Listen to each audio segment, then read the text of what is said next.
et disent on ne va quand même pas risquer une guerre pour un pays, l'Ukraine, qui est loin de chez vous. Ça, ce sont vos mots, vos propos. C'est aussi une manière de dire à l'opinion internationale, détournez-vous aussi peut-être de ce front. Oui, toucher le soutien à l'Ukraine. Le soutien à l'Ukraine, ce sont nos pays, c'est les États-Unis, mais ce sont les populations. Je cite souvent Bernanos pourvu que le derrière tienne, c'est-à-dire que nos populations tiennent. C'est le caractère de nos citoyens derrière le caractère des Ukrainiens qui permettra de gagner cette guerre. Et le président Poutine le sait. C'est pour ça qu'il attaque nos sociétés directement.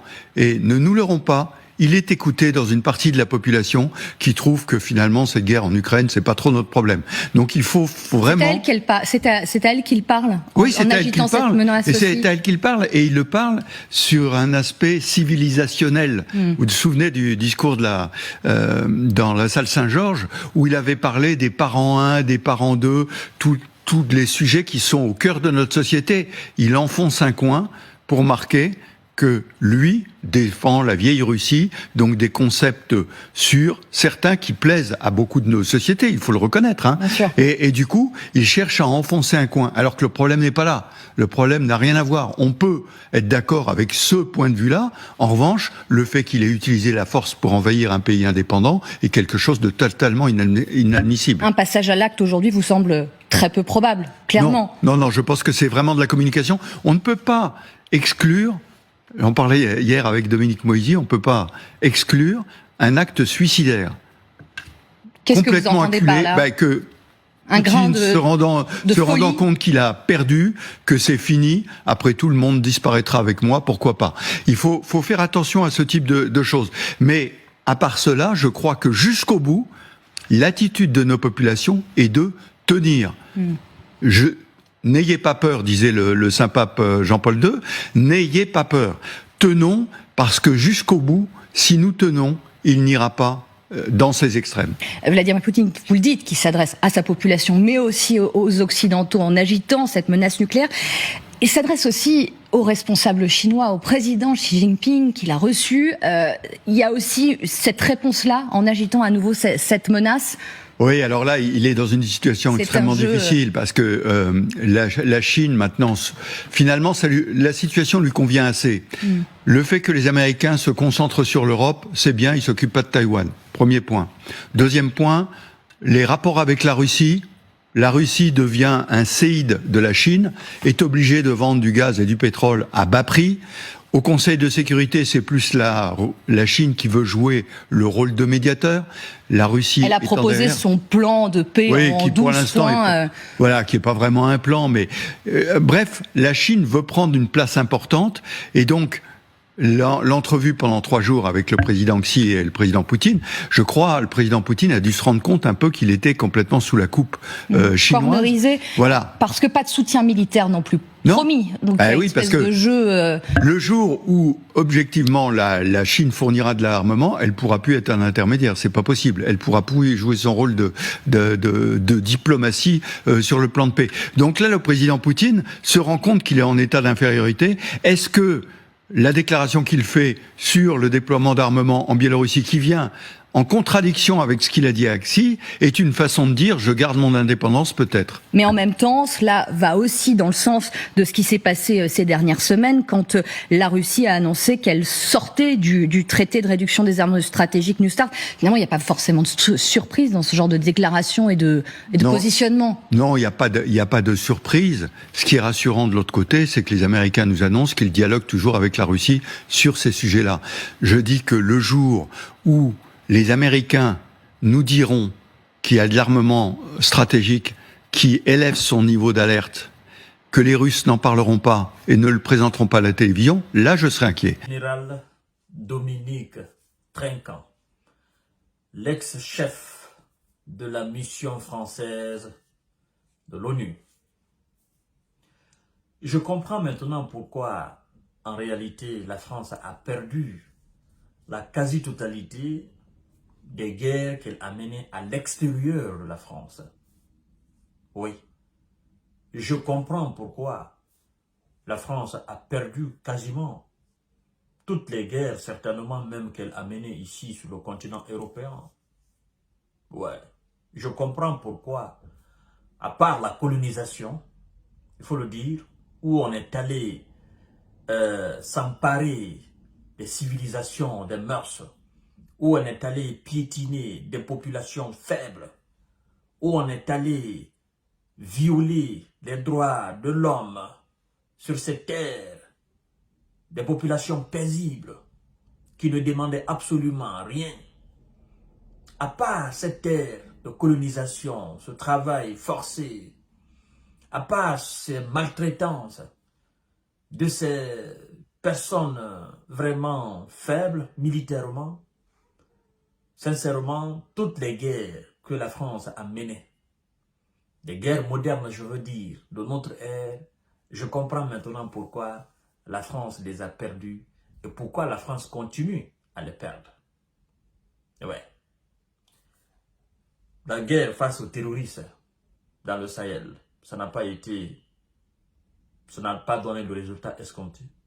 Et d'où d'ailleurs on demande aux Français de quitter.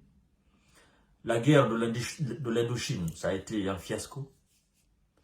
La deuxième guerre mondiale face à l'Allemagne, on n'en parle même pas.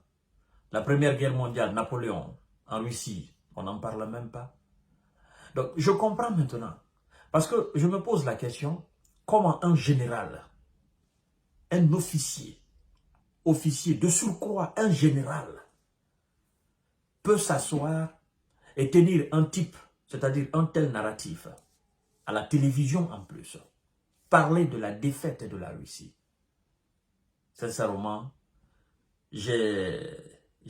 ça me donne à réfléchir. Et les Américains, est-ce que vous ne trouvez pas que vous rabaissez l'Europe quand vous parlez les Américains, quand les Américains nous diront, les Américains ont dit ça, est-ce que vous ne trouvez pas que vous diminuez la valeur que l'Europe avait? Vous parlez tellement des Américains, quand les Américains vous diront, mais vous ne dites pas quand les Français nous diront. Donc, la France n'a pas la capacité de savoir si la Russie utilise ses armements nucléaires ou pas. L'Allemagne n'a pas la capacité. C'est ce qui me déchire un peu le cœur. Sincèrement. Les Belges parlent des Américains, les Français parlent des Américains, les Allemands parlent des Américains, les Italiens parlent des Américains, les Britanniques parlent des Américains, les Portugais parlent des Américains, les Espagnols, les Polonais, les Moldaves, les Roumains, les Finlandais, les Suédois, les Norvégiens, tout le monde parle des Américains ici en Europe. Donc, l'Europe n'a pas de capacité pour voir réellement ce que la Russie est en train de manigancer chez lui là-bas sur le plan de nucléaire. Il faut que vous vous attelez, il faut que vous tendez l'oreille aux États-Unis. Et le jour que les États-Unis tomberont, qu'est-ce que vous allez faire? Vous allez tomber avec les États-Unis. L'Europe n'a pas la capacité maintenant de mener franchement une guerre ou de faire ses propres recherches. Vous parlez tout le temps des Américains, même les généraux sur les plateaux de télévision. Tellement que les Américains ont traumatisé les Européens, tellement que les Américains ont pris en otage. On nous dit que la Russie a pris en otage nucléaire la Biélorussie. Mais sincèrement, il faut dire que l'Amérique a pris en otage moralement, intellectuellement, scientifiquement, militairement, socialement le continent européen. Et ça, c'est vraiment dommage. L'élite européenne n'existe plus. L'élite européenne existe dans la bouche des Américains. C'est comme si cette histoire de l'OTAN, l'Amérique l'a créée pour museler l'Europe occidentale. Et c'est pourquoi d'ailleurs, vos populations ne sont plus avec vous. Quand vous dites les populations doivent rester avec vous, vos populations ne sont plus avec vous ici. Les populations européennes ne sont plus avec l'élite européenne. Aujourd'hui, la population européenne de l'Europe occidentale, à 70%, cette population est avec la Russie. Parce que cette population se rend compte qu'en réalité, la Russie est ce pays, je dirais même un continent. La Russie est devenue un continent. 17 millions de kilomètres carrés, ça vaut la superficie d'un continent. En réalité, la population Europe occidentale s'est rendue compte que la Russie est un continent qui se bat pour sa survie civilisationnelle, culturelle, mais aussi pour sa survie politique, pour sa propre vision. Et vous, aujourd'hui, vous n'avez pas de vision. La vision européenne, c'est dans les yeux des États-Unis. L'Europe a perdu complètement toute sa capacité intellectuelle, toute sa capacité militaire et toute son influence. L'Europe n'a plus d'influence. Vous imaginez ça? Ça, c'est terrible. La Première Guerre mondiale, c'est la Russie qui a gagné cela. La Deuxième Guerre mondiale, vous avez combattu l'Allemagne nazie avec la Russie. Et aujourd'hui, vous faites face à cette même Russie-là. Vous pensez que vous pouvez régler un problème européen hormis la Russie? Vous pensez que vous pouvez gagner une guerre internationale sans la Russie? Mais vous rêvez ou quoi? Sincèrement, moi, ça me déchire, comme je viens de vous dire. Ça me déchire le cœur. Et quand il dit, la Russie est en infériorité. Vous parlez de quelle infériorité, monsieur le général Trinquant, Dominique? Vous parlez de quelle infériorité? Est-ce que cette infériorité n'est pas dans votre cerveau? Sincèrement, c'est désolant. Vous parlez de l'infériorité de la Russie? Face à qui? Face à votre bloc, le bloc de cette alliance-là? L'OTAN? Vous parlez de l'infériorité? Et si la Russie est en infériorité, pourquoi alors vous ne l'achevez pas si elle est en infériorité? Sincèrement, j'ai envie de dire à ce général, mais monsieur le général, vous parlez de quelle défaite? En plus de ça, la population européenne de l'Europe occidentale exactement se dit que cette guerre n'est pas sa guerre. C'est une affaire de l'Ukraine avec la Russie. C'est une affaire de deux populations, disons, qui partagent le même territoire, qui partagent la même culture, qui partagent la même civilisation. Mais moi, je me dis, monsieur le général, où vous étiez en réalité pendant les 9 ans passés? Où vous étiez?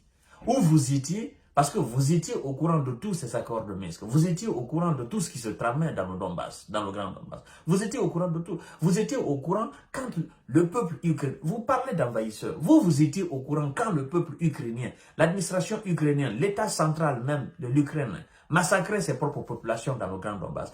Où vous étiez réellement? C'est ça le véritable problème au fait.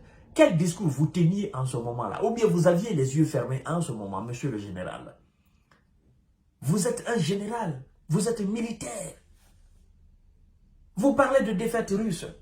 Mais moi je vous pose la question, en réalité, vous allez dominer la Russie avec quel type d'armement? Vous allez le faire avec quel type? Quel type?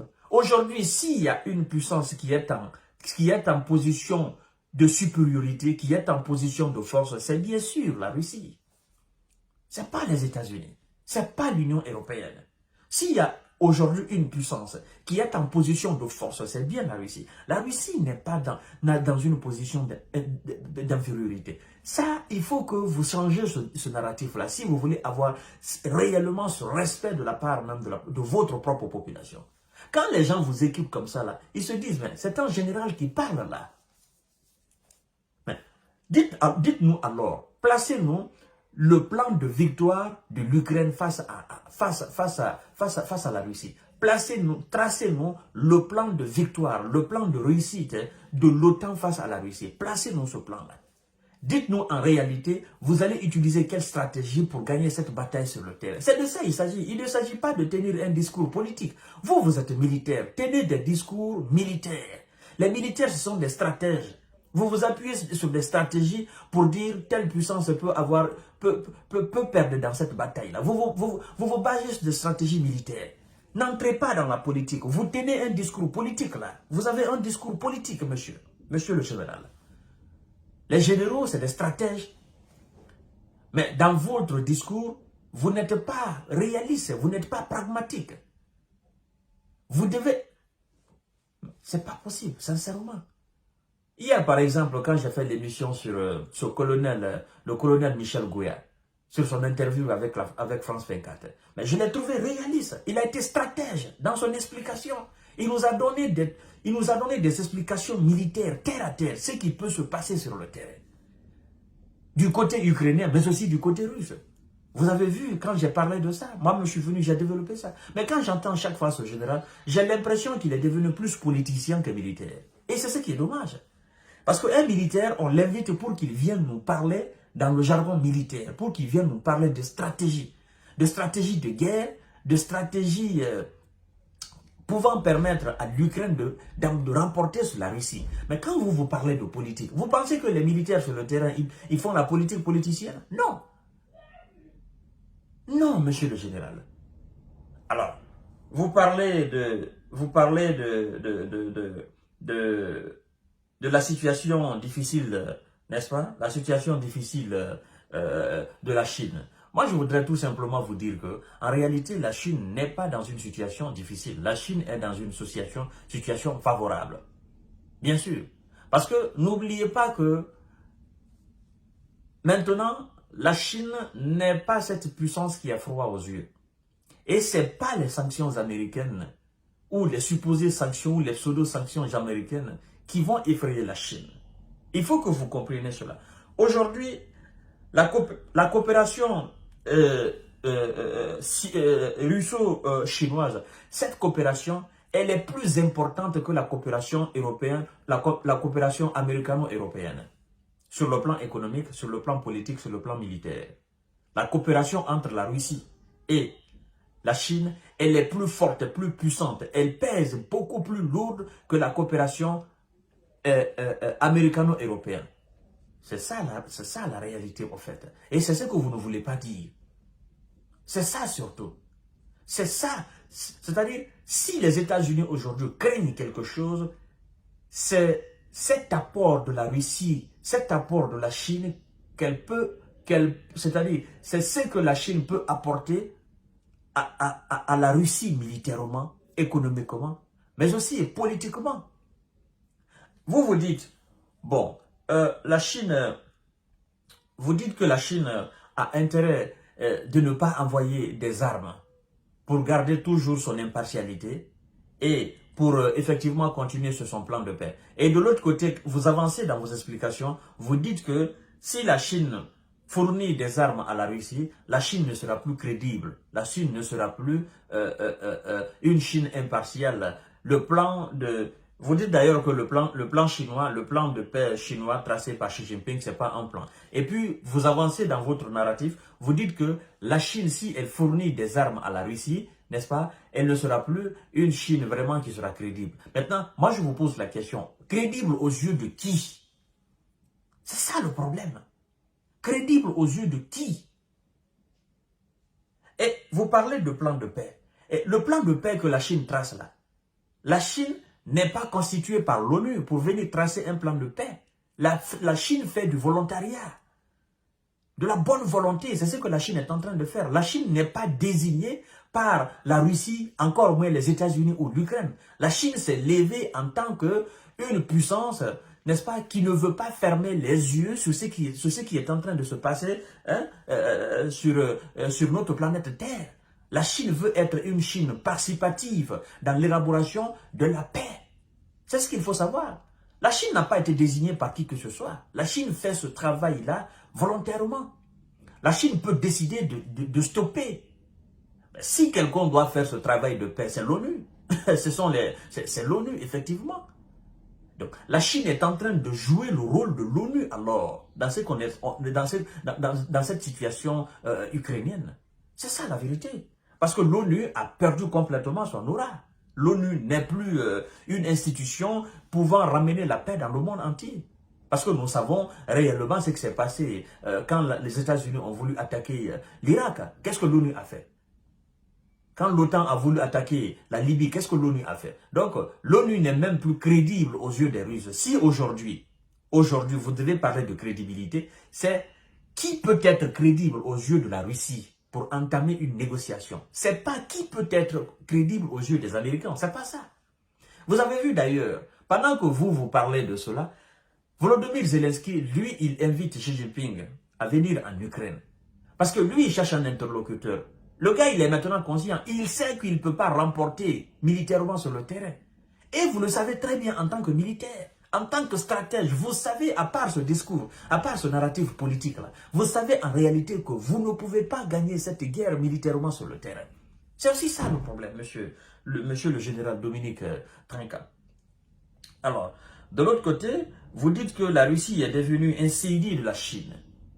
Mais vous n'êtes pas sans savoir que même avant cette guerre-là, il existait cette coopération forte entre la Russie et la Chine. Ça, il faut que vous le gardiez en tête. Je sais bien que vous êtes informés. Mais puisque vous pensez que vous parlez à un peuple qui n'est pas renseigné sur l'histoire, qui ne maîtrise absolument rien sur la coopération internationale, n'est-ce pas, sur des coopérations bilatérales, vous pensez peut-être que cette population n'est pas instruite. Mais écoutez, avant cette guerre, la Russie coopérait déjà avec la Chine, sur bien des plans. Que ce soit sur le plan économique, le plan commercial, le plan politique, d'accord, mais sur le plan aussi militaire. N'oubliez pas cela. Ce sont des alliés, cela. Alors, aujourd'hui, moi je pense que vous avez plus besoin de la Russie que vous n'avez besoin des États-Unis. En réalité, dans le fond du sujet, les États-Unis ont plus besoin de la Russie qu'elles n'ont besoin de l'Europe occidentale. Ça, il faut que vous le dites. Ça, vous ne mentionnez pas. Parce que dans l'espace, les États-Unis coopèrent avec la Russie. Ça, je ne cesse de mentionner. Je ne cesse de mentionner. Vous parlez d'une Russie, vous parlez de la défaite d'une Russie, en réalité qui fait monter les États-Unis dans l'espace. Ça, il faut que vous le... Ça, c'est des choses sur lesquelles vous devez souvent parler, au fait, monsieur le général. Et je crois d'ailleurs que les spécialistes doivent certainement s'atteler sur ça pour dire... Mais en réalité, les États-Unis ne peuvent pas se débarrasser de la Russie. Oui, les États-Unis ne peuvent pas faire la guerre à la Russie. Ça aussi, c'est-à-dire cette coopération d'astronautes, cette coopération dans l'espace entre la Russie et les États-Unis, cette coopération, elle est plus forte dans l'espace que la coopération entre la France et les États-Unis, ou la coopération entre l'Union européenne et les États-Unis. Ça, il faut que vous le mentionniez. Et c'est pourquoi il ne peut pas y avoir de gagnant dans cette guerre-là.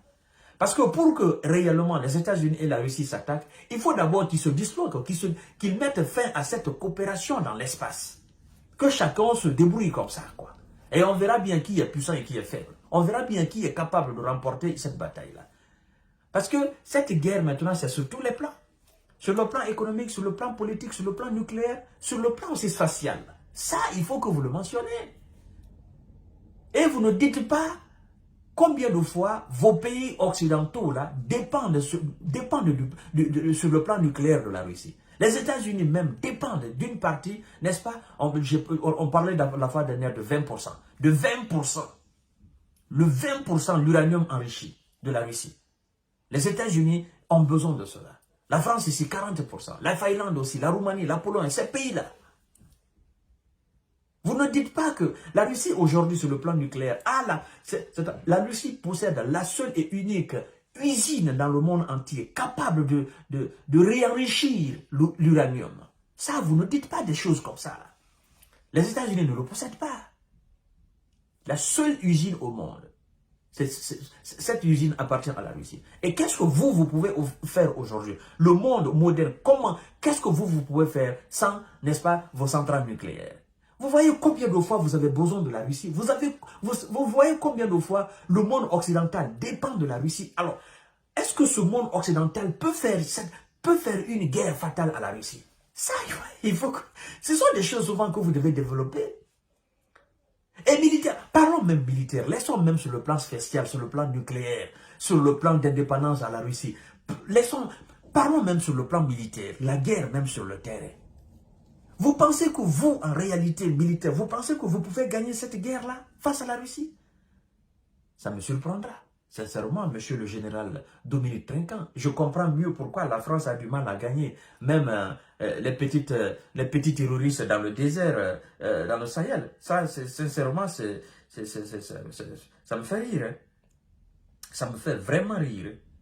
Après, il nous dit, les Américains dialoguent encore parce que la Russie a annoncé qu'elle suspendrait effectivement sa participation par rapport à l'accord de New START. Moi-même, j'ai fait une émission là-dessus, n'est-ce pas?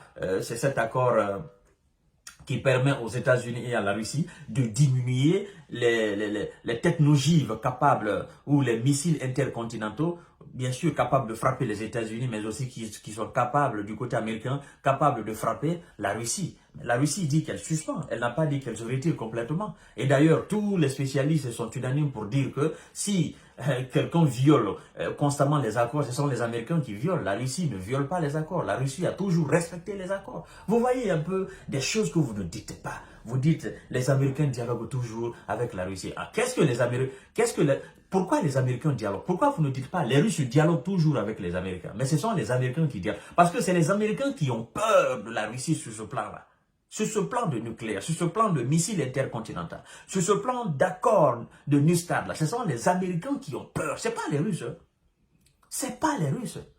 Et vous dites, quand la Russie sentira qu'elle va perdre, elle est capable de faire recours à l'arme fatale pour dire vous allez tous partir avec. Mais vous pensez que Vladimir Poutine est fou?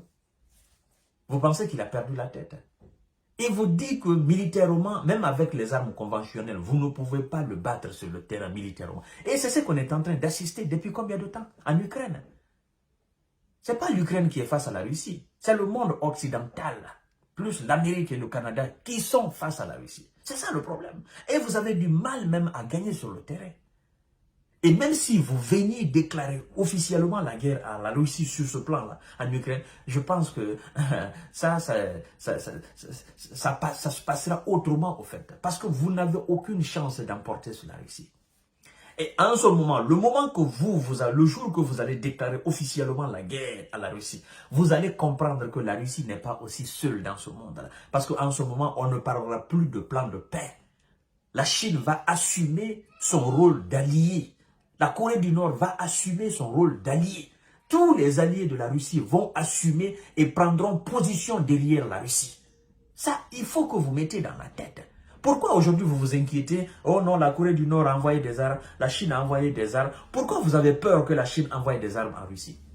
Pourquoi vous avez peur de ça? Pourquoi vous avez peur que l'Iran envoie des drones en Russie? Pourquoi vous avez peur des alliés de la Russie? Pourquoi vous parlez tant des alliés de la Russie? Pourquoi ne parlez-vous pas de vos propres alliés?